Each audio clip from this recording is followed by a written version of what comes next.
बैठे या हुए आराम से आराम से आराम से। छोड़े, पानी दूं? हाँ बेटा थोड़ा पानी बस। Thank you. जीते रहो जीते आहिस्ता रहो। आहिस्ता।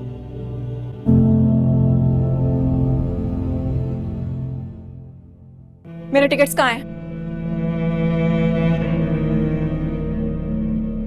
8 घंटे बाद मेरी फ्लाइट है और तुम यहाँ खड़े इस मूर्ति की आरती उतार रहे हो। क्या बात है बेटा, क्या हुआ? तुम जानते हो ना मुदस्सिर कि मैं जा रही हूँ। तुम्हारे पास मुझे देने के लिए भी वक्त है, ये सब कुछ इन्हीं का है।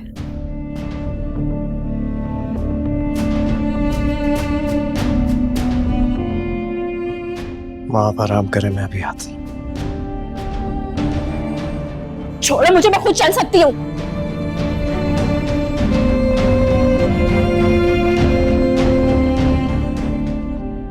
आरफा, देखो ये तुमने क्या किया है। एक मासूम लड़की से दुश्मनी में अपने ही बेटे की जिंदगी को मैदान जंग बना दिया। जो बात वक्त गुजरने के बाद समझ में आए वो सोच भी जख्मी कर देती है और दिल भी।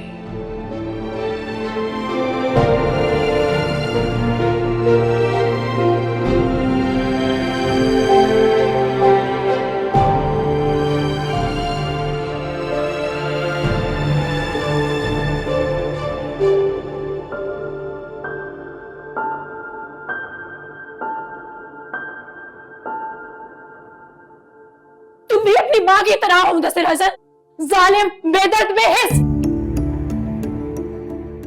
मेरी माँ जो कई सालों से जिंदगी से जंग लड़ रही है, सह रही है,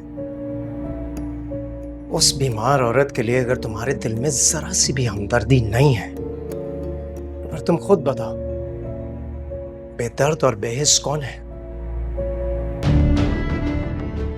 तुम अपनी मर्जी से सैर करने घूमने फिरने जा रही हो तो फिर मुझसे मेरे वक्त की कमी का शिकवा मत करो। और तुम्हारी और मेरी जिंदगी के बीच जो ये फासला है तो तुमने खुद पैदा किया है। क्योंकि तुम मेरे कभी थे ही नहीं मुदस्सिर। तुम तो मेरे सर पर मुसल्लत किए गए, थोपे गए थे ताकि किसी और से जुदा किए जा सको। और तुम्हारी माँ, जिस औरत की तुम इतनी हिमायत करते हो ना, वही औरत तुम्हारे और मेरे दरमियान सबसे बड़ी दीवार है।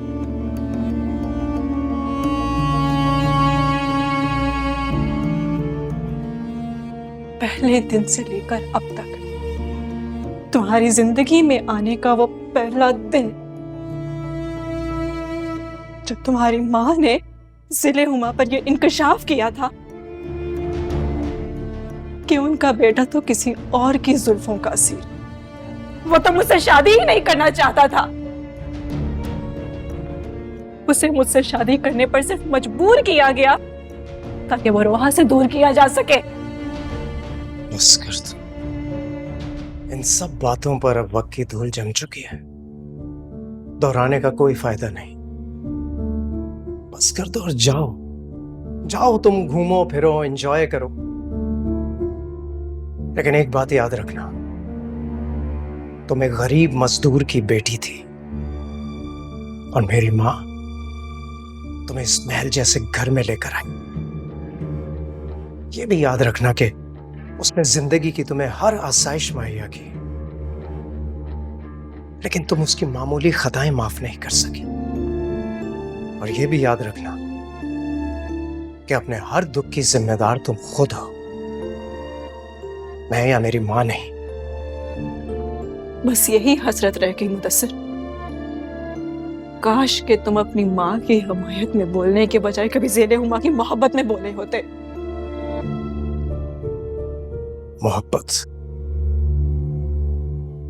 मोहब्बत इजहार या अल्फाज की मोहताज नहीं होती। तुम्हारा ये जो ट्रिप है ना, इसके जो एक्सपेंसेस हैं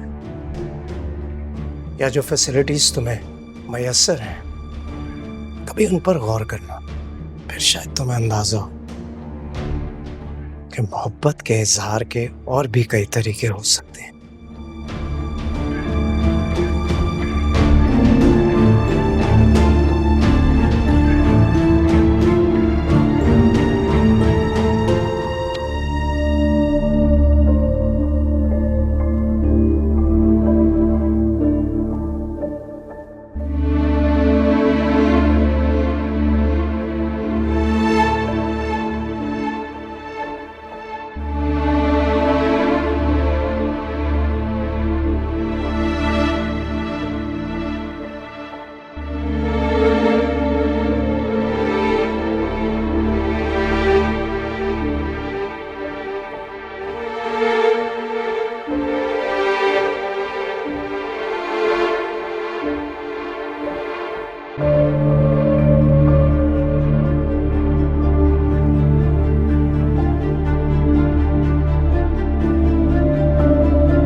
तुम इनविटेशंस देकर गए हो, किसको देने के लिए? फ्रेंड्स को, यूनिवर्सिटी फ्रेंड्स। फायज, ये तकरीब हमारी फैमिली के इमेज के मुताबिक होगी। मैं पसंद नहीं करूंगी कि तुम दोस्तों के नाम पर गरीब गुरबा की लाइन लगा दो। मैंने बहुत सोच समझ कर गेस्ट लिस्ट बनाई है, खास लोग हैं। ऐसी गैदरिंग में तुम्हारे मामूली दोस्त और भी हकीर लगेंगे, सोच लो।